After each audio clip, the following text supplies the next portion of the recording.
Sud Radio, le numérique pour tous, Vanessa Pérez. Bonjour et bienvenue dans le numérique pour tous, l'émission dédiée à l'innovation au numérique et à la tech responsable. Et aujourd'hui, on va parler montagne et numérique. Avec nos invités, nous vous ferons découvrir comment la montagne se réinvente grâce aux nouvelles technologies, que ce soit pour assurer la sécurité des skieurs, prévoir l'enneigement et alimenter les stations de manière intelligente, ou encore réinventer les activités dans un contexte de réchauffement climatique. Le numérique pour tous spécial montagne et numérique, c'est tout de suite et c'est sur Sud Radio. Sud Radio, le numérique pour tous, Vanessa Pérez. Et pour commencer cette émission spéciale montagne et numérique, un acteur au cœur de l'actualité, il est délégué général de l'Association nationale des élus de montagne, j'ai nommé Olivier Riffard. Olivier, bonjour, on est ravis de vous avoir en plateau. Alors, une question, parce qu'on aime bien commencer par les définitions dans le numérique pour tous. Qu'est-ce qu'on appelle une commune de montagne en France ? Alors une commune de montagne, c'est 6100 communes qui sont classées par la loi et qui ont des contraintes liées à l'altitude, la pente et le climat, et qui sont réparties sur 6 massifs. Donc vous avez les Pyrénées, les Alpes, la Corse, le Jura et le Doubs. Et donc c'est l'ensemble de ces communes qui adhèrent à notre association, l'ANEM, qui est chargée de défendre les intérêts de ces territoires. Alors, on a toujours le sentiment que la montagne s'est associée au blanc, à la neige et au ski, mais ça n'est pas que ça. La montagne, plus largement, ce sont des territoires avec effectivement des habitants, avec des enjeux. On y vient, on y repart. C'est quoi un petit peu le statut de la montagne aujourd'hui ? Effectivement, sur ces 6000 communes, vous avez un certain nombre de communes qui sont stations de montagne, mais vous avez aussi la plupart des communes qui sont des communes rurales et de montagne qui ont un certain nombre de contraintes spécifiques. Et donc, beaucoup de ces territoires sont habités par des habitants permanents dont l'objectif est de conserver un certain nombre de services publics pour pouvoir y résider de manière permanente. Donc, il y a le tourisme, certes, mais il y a aussi l'agriculture, il y a aussi l'industrie. Et donc, il y a aussi un certain nombre de gens d'urbains, de néo-urbains qui ont cheminé vers les territoires de montagne au moment du Covid pour avoir une qualité de vie différente et meilleure. Et aujourd'hui, vous avez plus d'entrées ou plus de sorties au niveau des montagnes ? Aujourd'hui, c'est extrêmement disparate en fonction des massifs. Vous avez des territoires extrêmement dynamiques comme la Savoie, la Haute-Savoie. Vous avez d'autres territoires comme le Massif central qui sont moins bien desservis par les transports en commun, qui ont aussi parfois un peu de perte de population. Mais l'objectif, c'est de garder ces territoires vivants avec des habitants permanents. Alors j'ai envie de vous demander, puisque la mission s'appelle le numérique pour tous, le numérique aujourd'hui c'est un peu la solution miracle pour vivre la montagne et entretenir une dynamique ou pas que ? Le numérique, c'est extrêmement important en montagne, mais je dirais sur l'ensemble du territoire. Donc le combat de l'ANEM depuis très longtemps, c'est de garantir en tout point du territoire d'avoir une très bonne couverture fixe et mobile qui permet aux gens effectivement de faire toutes les activités, de télétravailler. On l'a vu très fortement lors du Covid, et donc nous on revendique un égal accès au numérique, et donc c'est très important. Et aujourd'hui on mesure le chemin parcouru et la connectivité en montagne s'est considérablement améliorée depuis une dizaine d'années. D'ailleurs il y a de moins en moins de zones blanches aujourd'hui en montagne. Oui, les zones blanches ont été pour la plupart on peut dire éradiquées ou en tout cas effacées grâce au New Deal mobile en fait qui a été un très bon accord conclu par un certain nombre avec l'État et les opérateurs pour aller déployer des pylônes dans les zones non rentables de la 4G. Et on peut dire que l'ANEM est à l'origine de ce New Deal mobile parce que les territoires de montagne avaient un tel besoin de rattrapage qu'on a incité fortement nos partenaires que sont les opérateurs et Orange à les déployer dans ces territoires. Alors on va parler des innovations parce qu'elles sont non des moindres, on va dire, et pas uniquement pour télétravailler. On parle de plus en plus de ce qu'on appelle la Smart Mountain, c'est-à-dire la montagne intelligente. C'est quoi concrètement la Smart Mountain ?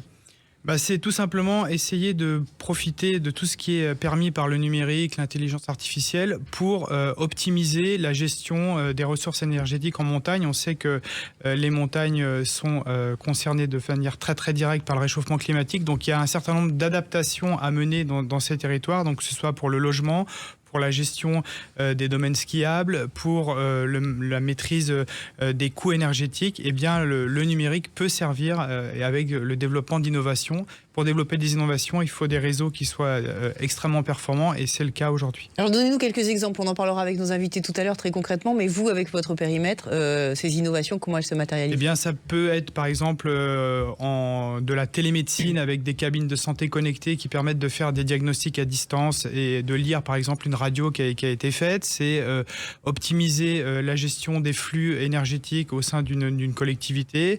C'est avoir des pannes prédictives de réseau, notamment pour tout ce qui est les barrages hydroélectriques, pour voir quand il y a des fuites ou quand il y a besoin d'intervenir. C'est aussi de la prédiction météo sur notamment les questions liées à l'enneigement. Et puis, je laisserai mon collègue détailler, mais surtout les enjeux liés aussi aux remontées mécaniques. Il y a beaucoup d'innovations qui sont permises. Le télétravail en montagne, c'est possible ? Le télétravail, c'est possible dans la mesure où effectivement les activités et le métier qui est exercé le permet, parce que tous les métiers ne le permettent pas, mais en tout cas, oui, c'est favorisé par le numérique et aujourd'hui, avec une bonne connexion fibre ou 4G, vous pouvez rester à la montagne pour télétravailler. C'est qualité de vie, c'est concilier équilibre professionnel et équilibre personnel et c'est très apprécié dans nos territoires. Alors, il y a un mot que vous avez cité en introduction, qui est le réchauffement climatique, mais sans tomber dans la caricature où tout fond et il y aura plus de montagne dans quelques années. Vous pourriez nous rééquilibrer un petit peu ce mythe et nous dire qu'est-ce qu'il en est très concrètement au quotidien pour les habitants de montagne ? Alors, les territoires de montagne et les habitants sont aux premières loges du réchauffement climatique. Ça se réchauffe plus vite qu'ailleurs sur le territoire, mais la plupart de ces territoires ont déjà enclenché des méthodes pour assurer une transition de ces stations.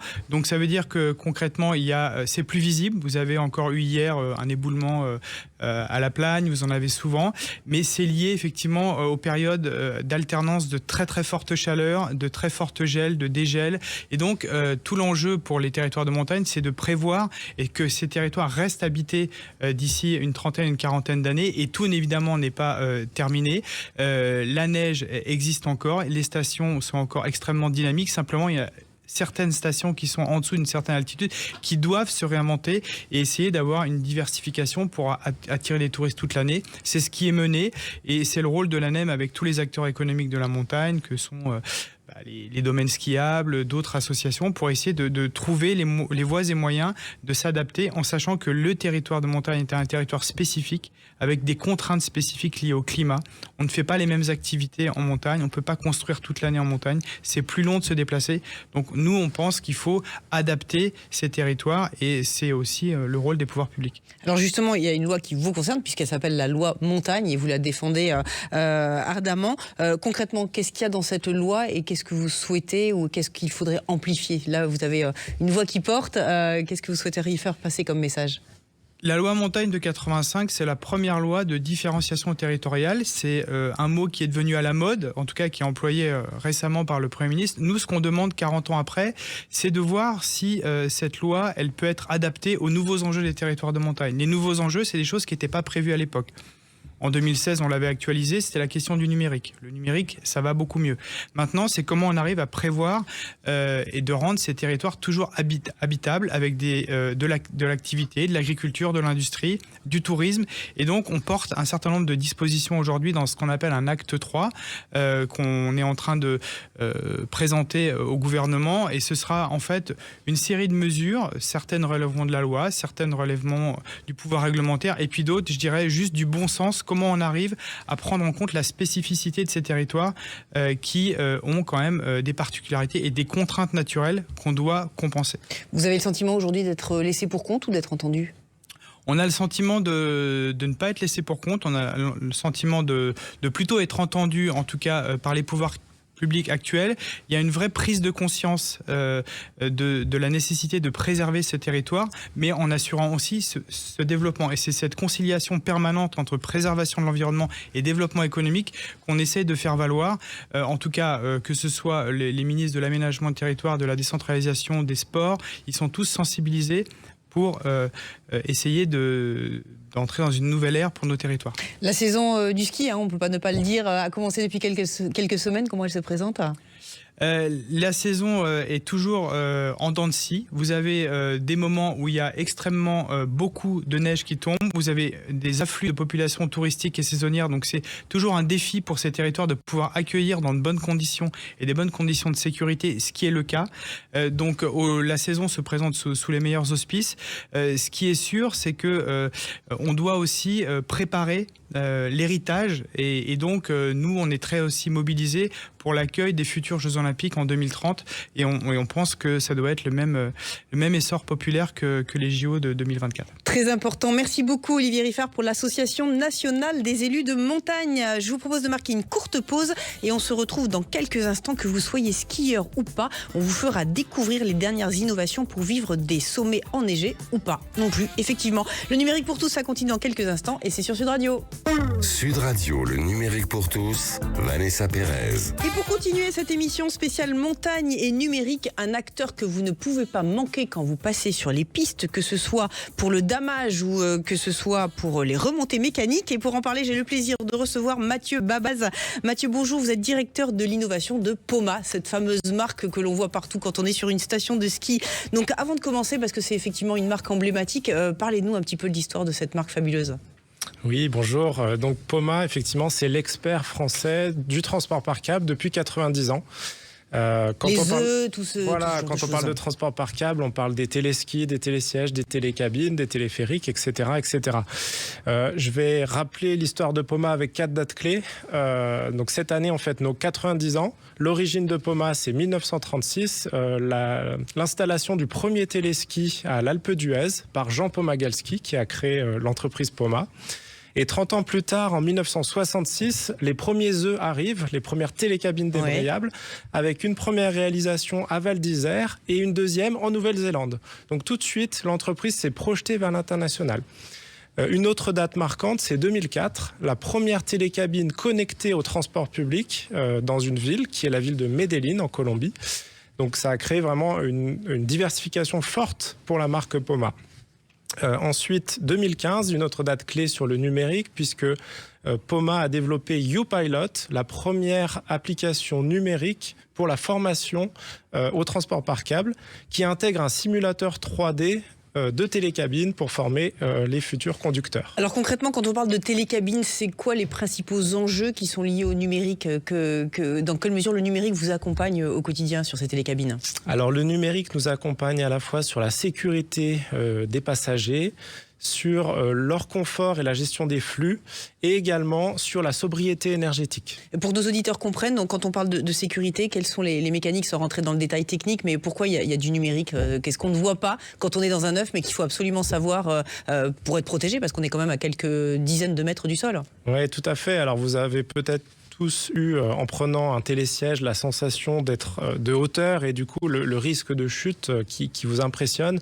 Donc le numérique nous permet, avec des caméras et de l'intelligence artificielle, d'analyser l'embarquement des skieurs sur un télésiège. C'est une application qu'on a développée avec une start-up grenobloise, la société BlueSim, qui analyse donc ces situations et détecte les situations anormales. Typiquement un enfant qui ne serait pas accompagné d'un adulte, ou typiquement les passagers qui n'ont pas fermé le garde-corps au bon moment. Au niveau de la gestion des flux aussi, on voit effectivement, et Olivier l'a évoqué, des volumes qui augmentent considérablement pendant la saison. Là aussi, vous intervenez sur cette sécurisation ? Tout à fait. Alors, au niveau des flux, le but, c'est d'avoir la meilleure expérience possible pour les utilisateurs. On a là aussi une caméra qui analyse la file d'attente et qui va permettre de limiter justement ce temps d'attente pour les utilisateurs en redirigeant, si besoin, les skieurs vers les remontées mécaniques les moins utilisées. Pour cela, on a également des caméras installées sur les enneigeurs qui regardent les flux sur les pistes et qui permettent cette redirection. On parlait bien évidemment du réchauffement climatique. Quand on fait des télécabines, on a un avenir ailleurs que sur des territoires de montagne Alors oui, Poma prépare son avenir et l'adaptation au changement climatique depuis plus de 30 ans. On a commencé à se diversifier avec des applications dans le tourisme, à l'étranger notamment, sur des parcs d'attractions par exemple, sur des zoos. Et comme je le disais, à partir des années 2000, le transport public par câble a fait son apparition dans les villes. Et donc tout ceci contribue à l'avenir de Poma. Et on est aussi persuadé que l'avenir de Poma se situe en montagne, bien sûr, où, comme on le disait tout à l'heure, la neige va continuer à être présente et où la diversification est enclenchée. Donc Poma se veut comme conseiller et accompagnant sur les transitions des territoires de montagne et leur diversification. Merci beaucoup Mathieu Babaz pour Poma, on l'aura compris. Et pour terminer cette émission, une toute jeune start-up qui permet de mieux comprendre l'enneigement et de la gérer. J'ai nommé Julie Aubert pour en parler de Elda Technologies. Julie, on est ravis de vous avoir parmi nous aujourd'hui. Vous êtes cofondatrice donc d'Elda Technologies, c'est une start-up toulousaine. Expliquez-nous, parce que derrière une histoire d'entrepreneuriat, il y a toujours une histoire d'hommes et de femmes. Comment l'histoire a commencé ? Mais l'histoire a commencé par 3 passionnés de montagne, en fait 3 ingénieurs qui se sont rencontrés et re-rencontrés pour Charlotte et Nicolas, mes 2 autres cofondateurs, lors d'un master spécialisé en entrepreneuriat et management de projet. Et pendant cette formation, il fallait qu'on ait une idée innovante, novatrice de création d'entreprise. Et donc, on est parti d'un premier constat. Donc, on était 3 passionnés de montagne, les drones, le ski. Donc, on a mis un peu tout ça, on a mixé un peu tout ça. Et puis, on en est arrivé à transformer une première idée qui était de pouvoir proposer un drone qui permettait de larguer des explosifs pour déclencher des avalanches. Mais on s'est rendu compte que le besoin était plutôt orienté aujourd'hui autour de la ressource en eau et c'est comme ça qu'est née Elda Technologies. Alors justement, vous êtes spécialisé dans l'étude du manteau neigeux et vous fournissez des outils pour une meilleure gestion des domaines skiables. Concrètement, quels sont les enjeux précisément auxquels vous répondez? Et après, on verra comment on les traite. Mais les enjeux, justement, c'est pour répondre au changement climatique qui raréfie en tout cas la neige naturelle qui est apportée sur les pistes. Donc c'est de pouvoir en fait produire au plus juste la juste quantité de neige au bon endroit, justement en modélisant le manteau neigeux, que ce soit sur les pistes et le hors-piste, par des technologies qu'on propose et donc permettre d'optimiser ces ressources grâce à notre outil tout en un. Alors expliquez-nous ce que vous voyez sur votre ordinateur. Vous allez faire une cartographie du manteau neigeux. Comment ça se passe très concrètement pour nos auditeurs ? Comment ça se passe? On utilise des drones pour ça qui modélisent le manteau neigeux sur lequel on embarque un capteur LIDAR. En fait, ça envoie plein de petits points sur le sol. Et nous, on transforme ces petits points en résultats cartographiques 3D de couleurs sur lequel on voit directement sur le domaine skiable, donc sur les pistes et les hors-pistes, quels sont les endroits où il n'y a pas suffisamment de neige, là où il y en a trop, et donc pouvoir aller identifier notamment des zones hors-piste, donc de la neige naturelle qui n'est pas exploitée aujourd'hui, et de pouvoir l'exploiter et donc la déplacer sur les pistes en but de limiter la production de neige de culture, donc de la neige qui est apportée directement et fabriquée par les enneigeurs. Et vous avez le sentiment que le ski n'est pas forcément un sport durable et responsable? C'est quoi votre position par rapport au sujet? Parce qu'avant, on utilisait les ressources naturelles. Aujourd'hui, pour prolonger la saison, en fait, on utilise des solutions comme la vôtre? Justement, c'est de pouvoir permettre de pérenniser en effet cette activité-là et continuer de faire vivre le territoire et les vallées qui en résonnent. Mais c'est surtout de pouvoir l'exploiter de façon juste et durable. C'est pour ça qu'on a aussi créé cette solution donc, d'optimisation de la ressource que l'on a aussi transformée aujourd'hui en un outil de gestion complet du domaine skiable, puisqu'on modélise le manteau neigeux donc, par drone. Et aujourd'hui, on intègre également nos solutions directement dans les dameuses, dans le but de pouvoir avoir un seul et même logiciel qui gère en fait toute la gestion de la neige du domaine skiable. Et les clients de votre entreprise, quels sont-ils alors? Principalement les domaines skiables, puisqu'on a eu la chance aussi, ça fait plus de 2 ans qu'on travaille avec Serre Chevalier Domaine Skiable, puisqu'on a co-développé l'outil ensemble. Et aujourd'hui, donc, on est présent dans les Alpes et dans les Pyrénées. On est Toulouse, donc on favorise aussi, on aimerait en tout cas favoriser également les domaines pyrénéens qui ont un peu moins de moyens du moins que les domaines alpins.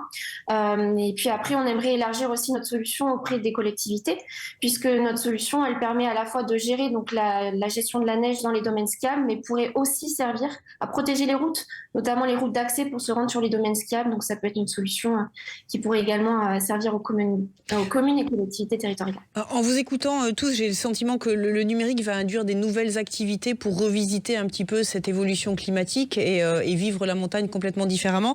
Donc on a quelque part une extension de la possibilité de vivre la montagne avant et après la saison. C'est un peu ça ou quoi, ce à quoi vous œuvrez, Julie? C'est exactement ça, c'est de pouvoir de faire vivre ce beau sport et cette belle activité de façon pérenne et durable. Olivier, je m'adresse à vous. Là aussi, la montagne, d'ici 5 à 10 ans, elle ressemblera à quoi? La montagne, elle doit rester vivante, ça doit être un territoire toujours attractif et ça doit être un territoire qui est de plus en plus résilient aux aléas climatiques, mais aussi de pouvoir concilier, comme je le disais tout à l'heure, les activités économiques, les activités touristiques et des habitants. Et pour ça, il faut maintenir des services, il faut maintenir des écoles, il faut maintenir des bureaux de poste, il faut avoir des médecins. Donc le numérique permet un certain nombre de choses, mais ne remplacera jamais la présence humaine dans ces territoires. Et puis bien souvent, les gens qui font tourner les domaines skiables sont souvent des plus réactifs, qui sont une partie de l'année sur les télécabines, une autre partie des agriculteurs ou dans l'industrie. Donc pour nous, l'objectif, c'est de maintenir ces territoires vivants et dynamiques et de préparer évidemment les Jeux Olympiques qui doivent être une formidable vitrine mondiale puisque la France est quand même le deuxième pays qui accueille le plus de skieurs au monde et on a un savoir-faire exemplaire qu'on exporte, donc c'est aussi un enjeu très important pour l'ANEM. Et beaucoup d'innovations à suivre. Merci à tous trois d'avoir été avec nous aujourd'hui en plateau. Le numérique pour tous, c'est fini pour aujourd'hui. Cette semaine encore, un grand merci à tous d'être de plus en plus nombreux à nous suivre sur les réseaux sociaux et sur YouTube et à interagir. Il est temps pour moi de vous souhaiter une excellente fin de week-end et de vous dire à la semaine prochaine.